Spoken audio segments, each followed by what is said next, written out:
নমস্কার বন্ধুরা, আমি শেফালি আর আপনারা দেখছেন Shefali home kitchen YouTube channel. আমার চ্যানেলে সবাইকে অনেক অনেক স্বাগত। আজ আমাদের গ্রামে কালী পূজা, বাড়িতে আত্মীয় স্বজন এসেছে। কালী পূজার রাতে খাবার জন্য আমি যা যা রান্না করলাম তা এখন আপনাদের সঙ্গে শেয়ার করব। প্রথমে ঘুগনি করে নেব। এর জন্য আমি সকালে মটর ভিজিয়ে রেখেছিলাম। প্রেসার কুকারে জল দিয়ে দিলাম মটরও এইভাবে কেটে রাখা আলু। আমার হাজব্যান্ড আলুগুলি কেটে দিয়েছে, প্রয়োজনের চেয়ে বেশি আলু উনি কেটে ফেলেছে, তাই সমস্ত আলু রান্নায় আমি ব্যবহার করতে পারলাম না। হলুদ ও নুন দিয়ে প্রেসার কুকারে ঢাকা বন্ধ করে দিলাম। এবার একটা মশলা তৈরি করে নেব। তার জন্য নিলাম 10টা এলাচ, 10-12টা লবঙ্গ, 1 টুকরো দারুচিনি, 5টা শুকনো লঙ্কা, কয়েক টুকরো জয়িত্রী, 4 চামচ জিরে, 4 চামচ ধনে ও 1 চামচ গোলমরিচ। 5টি হুইসেল দিয়ে প্রেসার কুকার সরিয়ে নিলাম। এবার কড়া বসিয়ে দিয়ে দিলাম প্লেটে রাখা সমস্ত মশলাগুলো।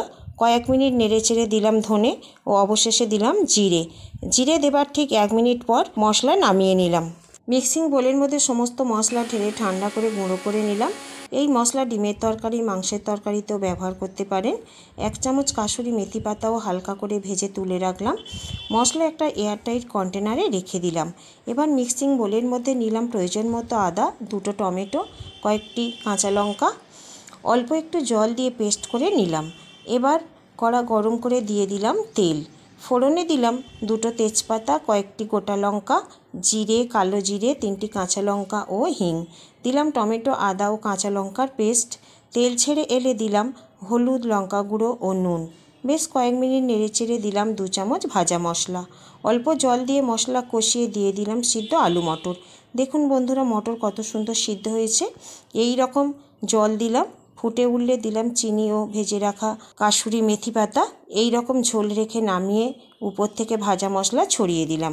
এবার রান্না করব সুজি। এর জন্য নিলাম 200 গ্রাম সুজি। কড়া গরম করে দিলাম 2 টেবিল চামচ ঘি গরম হলে দিলাম 2টি তেজপাতা ও 3টি এলাচ ফাটিয়ে। এবার দিলাম সুজি। ঘিয়ের পরিমাণ এমন দিতে হবে যাতে সুজির মধ্যে যেন ভিজে ভিজে ভাব আসে। যতক্ষণ না সুজি থেকে নির্দিষ্ট একটা গন্ধ বের হচ্ছে ততক্ষণ এভাবে নাড়তে হবে। এবার দিলাম 200 গ্রাম চিনি দেবার পরও বেশ কয়েক মিনিট এভাবে নাড়তে হবে। এবার জল দিয়ে অনবরত নাড়তে হবে, না হলে কড়ার গায়ে লেগে ধরতে পারে এবং দলা পাকিয়ে যেতে পারে। দিলাম স্বাদ মতো নুন। বন্ধুরা, ভিডিও দেখতে দেখতে যদি ভালো লাগে একটা লাইক করে দেবেন। এই পর্যায়ে দিয়ে দিলাম কিশমিশ। আরও একটু ঘন হলে দিলাম কাজু বাদাম। একটা থালার মধ্যে ঘি মাখিয়ে সুজি তুলে খুন্তি দিয়ে এইভাবে সরিয়ে সরিয়ে পুরো থালাতে একটা লেয়ার তৈরি করে নিলাম। ঠান্ডা হবার জন্যে সরিয়ে রাখলাম। 300 গ্রাম ছোলার ডাল ধুয়ে যে কুকারে মটর আলু সিদ্ধ করেছিলাম তাতে জল দিয়ে সিদ্ধ বসিয়ে দিলাম। এবার একটা গামলার মধ্যে 1 কেজি ময়দা চেলে নিলাম। দিলাম স্বাদ মতো নুন, চিনি, কালো জিরে। ভালো করে মিশিয়ে জল দিয়ে এইভাবে 2 হাতে মাখিয়ে এই রকম একটা ডো তৈরি করে নিলাম। আমি কিন্তু এখানে কোনো রকম তেল ব্যবহার করলাম না। এরপর এই রকম লেচি কেটে নিলাম। ডাল সিদ্ধ হয়ে গেছে। তেল গরম করে দিলাম তেজপাতা, গোটা লঙ্কা, জিরে, আদা কুচি, কাঁচা লঙ্কা কুচি, হলুদ ও লঙ্কা গুঁড়ো।